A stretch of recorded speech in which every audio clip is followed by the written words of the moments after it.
Hello everyone, welcome to Bite Size Bunny. My name's Tony, and today we're going to be talking about Deathloop. Hope you guys enjoy, and let's get to it. Deathloop is the latest game from Arkane Studios, the creators of Dishonored. Deathloop takes place in the 1960s, and you play as Colt, a man who is stuck on an island that also happens to be stuck in an ongoing time loop. As you are forced to play through the same day over and over again, you begin to learn that the only way to break the loop is to find and kill the 8 visionaries that run the island of Blackreef, but you only have until midnight to achieve your goal. If you fail to kill all 8 visionaries before time runs out, the loop restarts. To make things a little more interesting, there's also an assassin on the island named Juliana, who is trying to hunt you down and kill you every single day so that you can never end the loop. That way the visionaries can continue to try and achieve their goal of immortality. Not only is this Arkane Studios' best game yet, but this is one of the most refreshing shooters I've played in years. I don't think I've enjoyed a first-person shooter this much since maybe Doom 2016, and then before that, Superhot. I really had no expectations going into this game, and I was left blown away. The gameplay is really the selling point for this game. Exploring the island of Blackreef and putting the puzzle pieces together for how to pull off that final run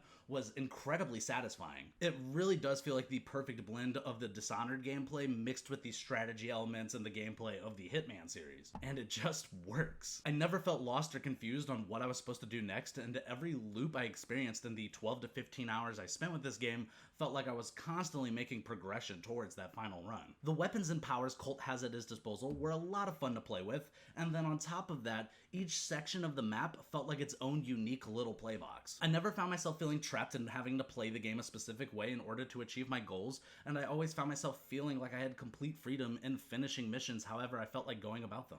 If I wanted to jump across rooftops and sneak around so I could get in and get out as fast as possible, I was able to do that. Or if I wanted to get loud and messy and have one long gunfight until I finished my objective, I could do that. I was really surprised at how well Arkane Studios pulled this one off. Now, the story on the other hand, it's fine. It really is a simplistic narrative. Keep repeating the loops and figuring out what's going on until you can finally kill all of the bad guys. It's not bad, it's just nowhere near as interesting as Deathloop's gameplay. The 8 visionaries are fine, they do their job, but I thought they were pretty forgettable overall. Thankfully, Colt and Juliana really helped save this game in the story department. Listening to their banter throughout the entire game was genuinely fun and engaging, and watching the relationship you build with this assassin that is constantly trying to kill you every day was a nice little twist that kept me invested in the narrative.